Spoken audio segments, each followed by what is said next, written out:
संयुक्त किसान मोर्चा ने हमारे हाथ बांधे हुए हैं किसान नेताओं के। याद रखना, अगर तू अपने एसडीएम से ये कहलवा सकता ना कि गुंडों की भांति तेरा एसडीएम आके कहता है कि किसानों के सिर फोड़ दे, इतना याद रखना। जिस दिन संयुक्त किसान मोर्चा ने ये कह दिया कि जाओ किसानों, नेताओं का सिर फोड़ दो, चुन चुन के तुम्हारे घर से निकाल के तुम्हारे सिर फोड़ेंगे। मुट्ठी भर नेता और किसान लाखों की संख्या।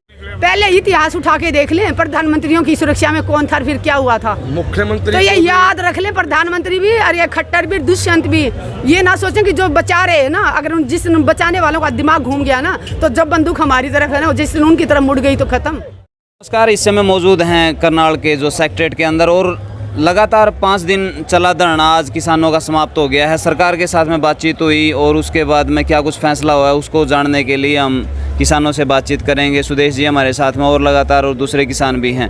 नमस्कार, बात कर लें। नमस्कार जी। नमस्कार जी। थोड़ा सा विस्तार में बता दो सुदेश जी। उनके शहीद के परिवार के लिए हमने एक नौकरी की मांग की थी, लेकिन अभी जो लास्ट मीटिंग हुई है उसमें फैसला लिया गया कि उनके एक बेटा एक बेटी, और बहुत गरीब परिवार से थे वो लोग, शुरू से लगातार आंदोलन से जुड़े हुए थे। तो अभी सरकार ने हाँ बोला कि दोनों बच्चों को नौकरी दी जाएगी, और 25 लाख का मुआवजे की बात हुई थी, वो भी उन्होंने हाँ कहा कि 25 लाख का मुआवजा दिया जाएगा। हमारी तीसरी मांग थी कि एसडीएम को सस्पेंड किया जाए, लेकिन उसको सस्पेंड ना करके उसको ज़बरदस्ती 15-20 दिन के लिए छुट्टी पे भेजा जा रहा है, और एक कमेटी बनाई जाएगी। उस कमेटी में हमारे किसान नेताओं ने 5 जजों के नाम दिए हैं कि जो कमेटी का मेंबर होगा इसमें से होना चाहिए। तो हमें उम्मीद है कि शायद ये जो आज वादे किए हैं उनमें खरे उतरे। अगर सरकार खरी नहीं उतरती तो दोबारा खुट्टा फिर गाड़ देंगे आके, और उस टाइम अकेला हरियाणा नहीं आएगा, पूरे प्लान के साथ आएंगे। बाकी दूसरे स्टेट के हमारे किसान मजदूरों को साथ लेके उस दिन इसको करनाल को बिल्कुल जाम कर देंगे, अगर इन्होंने धोखा दिया तो सरकार है। क्योंकि ये सरकार हमेशा वादा करती है फिर अपनी बात से मुकर जाती है। कई बार इन्होंने ऐसा किया, हिसार में भी ऐसा ही किया था इन्होंने। तो अगर ऐसा हुआ तो छोड़ेंगे तो नहीं गए हम लोग। और एक इतना याद रखें, खट्टर सरकार, आप जब भी आपकी बात आती है, आप जानबूझ के 15-20 दिन होते हैं तो आपको पता नहीं क्या मिर्ची लगती है कि कहीं कभी जाके टोहाना में, कभी रोहतक में, कभी करनाल में, कभी हिसार में एक नया कांड शुरू कर देते हैं। तो आगे से ध्यान रहे, जब किसानों ने बोला हुआ कि आपके नेताओं को, एमएलए एमपी जो भी हों, हम आपको प्रोग्राम नहीं करने देंगे तो नहीं करने देंगे। तो इसलिए बीच बीच में टांग अड़ाना बंद कर दीजिए आप, क्योंकि किसान नेता, संयुक्त किसान मोर्चा ने हमारे हाथ बांधे हुए हैं किसान नेताओं के। याद रखना, अगर तू अपने एसडीएम से ये कहलवा सकता ना कि गुंडों की भांति तेरा एसडीएम आके कहता है कि किसानों के सिर फोड़ दे, इतना याद रखना। जिस दिन संयुक्त किसान मोर्चा ने ये कह दिया कि जाओ किसानों, नेताओं का सिर फोड़ दो, चुन चुन के तुम्हारे घर से निकाल के तुम्हारे सिर फोड़ेंगे। मुट्ठी भर नेता और किसान लाखों की संख्या में। पुलिस से हमारे को, पुलिस वाले हमारे भाई हैं, किसानों के बच्चे हैं, मजदूरों के बच्चे हैं। जो तुम चाहते हो ना कि आपस में हम लड़े, हम ऐसे गलती नहीं करेंगे, सिर फोड़ेंगे तो तुम लोगों का फोड़ोगे। जो मजे ले रहे हो एसी में बैठ के, हमारी कमाई खा रहे हो और हमारे किसानों के बच्चों को आपस में लड़वा रहे हो। बीएसएफ के जवानों को यहाँ बुलाया गया था। परसों सुबह मैंने देखा 3 बीएसएफ के जवान यूनिफॉर्म पहने हुए हथियार के साथ यहाँ खड़े हुए थे। थोड़ी देर के लिए तो मुझे लगा कि कहीं हम गलती से बॉर्डर पे तो नहीं पहुँच गए, सीमा सुरक्षा बल यहाँ क्या कर रहा है। पर कौन सा किसान हथियार उठा के खड़े हुए थे? किसान तो चुपचाप बेचारे रात को यहाँ दरी पे सो रहे थे, भूखे प्यासे, एक तिरपाल बिछा के बैठे हुए थे। वहाँ बीएसएफ क्या कर रहा था? क्या यह सच में हमें दुश्मन मानती है? जिनकी ड्यूटी बॉर्डर पे, सीमा सुरक्षा बल की ड्यूटी कहाँ होती है? इनको अक्ल नहीं है क्या? कौन से यहाँ एक बहुत ज़्यादा नुकसान होने जा रहा था कि पब्लिक कंट्रोल में नहीं हो रही है, बहुत ज़्यादा हथियार उठा ले, जान मान का नुकसान होने वाला था, कि इनको बीएसएफ बुलानी पड़ी या आर्मी बुलानी पड़ी। बहुत तकलीफ हुई। उसके बाद तुरंत आर्मी, ये पुलिस ऑफिसर ने उनको वहाँ से हटा दिया। उसके बाद बीएसएफ के जवान तो दिखाई नहीं दिए, और बाकी पुलिस फोर्स वाले बहुत ज़्यादा हैं। और कौन से मुद्दों पर बात हुई मैम?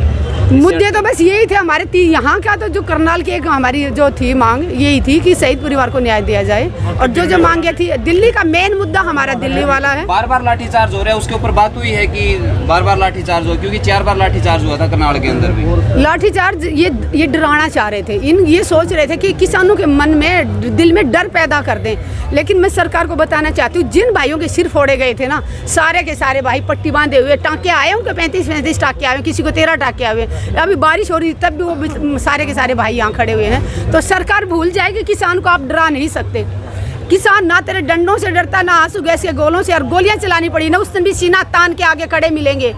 बिल्कुल भी डरने वाला नहीं है किसान। किसान वो किसान है जो, जिस माँ ने एक बेटे को जन्म दिया और बॉर्डर पे भेज दिया देश की रक्षा करने के लिए, सीने पे गोली खाता है देश के 1 इंच जमीन के लिए। तो खट्टर ने, मोदी ने कैसे सोच लिया कि ये किसान अपनी जमीन को उद्योगपतियों के हाथों में जाने देंगे? बिल्कुल भी नहीं। देश बेचने की कगार पे आ गया, हर चीज़ को प्राइवेट करते जा रहे हैं। लेकिन किसान अपनी ज़मीन को नहीं जाने देगा। कल पानीपत का जो एमएलए है जींद के अंदर आया था, किसानों ने विरोध भी किया और पुलिस की गाड़ी का सहारा लेकर वो निकला है। पुलिस ही तो इनको बचा रही है और ये इनको ये समझ में नहीं आ रहा जो बचा रहे हैं वो किसके बच्चे हैं। पहले इतिहास उठा के देख लें, प्रधानमंत्रियों की सुरक्षा में कौन था, फिर क्या हुआ था। मुख्यमंत्री तो ये याद रख लें, प्रधानमंत्री भी और ये खट्टर भी, दुष्यंत भी, ये ना सोचें कि जो बचा रहे हैं ना, अगर जिस बचाने वालों का दिमाग घूम गया ना, तो जब बंदूक हमारी तरफ है ना, जिस दिन उनकी तरफ मुड़ गई तो खत्म। आप क्या करें जितना भाई जी पीछे ये था कांड हुआ था, मुख्यमंत्री को कांध बदनलाल को कांध फोड़ के पीछे को निकाला गया था। सरकार बार बार अगर लाठी मारेगी तो बच्चे हमारे भी हैं, हमारा चोट लगेगी तो इलेक्शन का टाइम भी आने वाला। यहाँ गांव में तो बच के नहीं आवेंगे, कभी जिंदा आने की सोचा है। गांव के बच्चे इनकी खाल तैर देंगे और खाल उतरी भी है, मेरे गांव में भी खाल उतरी है पीछे हमारे MP की, बक्कल उतर देगा इनका। इन्हें सोचना चाहिए भाई किसान पीटेगा तो आगे वोट मांगने टाइम तो आना, यह चीज़ ना बोल रहे भी थाने वोट भी मांगनी है। अगर वोट मांगना आवेंगे तो बक्कल उतरेगा इनका। राजकुमार डांडा, राष्ट्रीय किसान संगठन, भाई आपका धन्यवाद करता है, आपने हमारा इंटरव्यू लिया।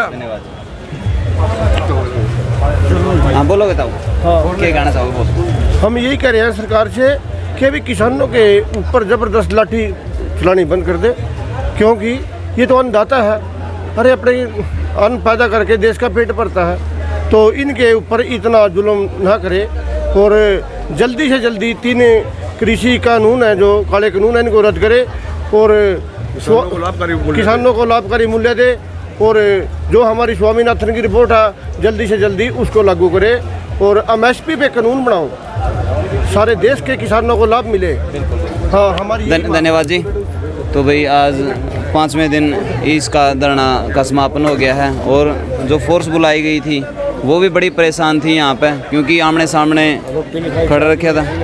तो इनको भी बड़ी समस्या थी, किसानों के पास में लंगर में ना थी, भोजन करना पड़ा, कुछ भी एक्स्ट्रा सुविधाएं नहीं है। फिलहाल इस खबर को आप शेयर कर दें कि भाई किसानों का जो मसला था यहाँ का करनाल का वो निपट गया है। और आगे की जानकारी के लिए आप चैनल के साथ में जुड़ें। मिलते हैं नेक्स्ट वीडियो में, तब तक के लिए सारे भाइयों ने जय हिंद, वंदे मातरम, जय जवान जय किसान।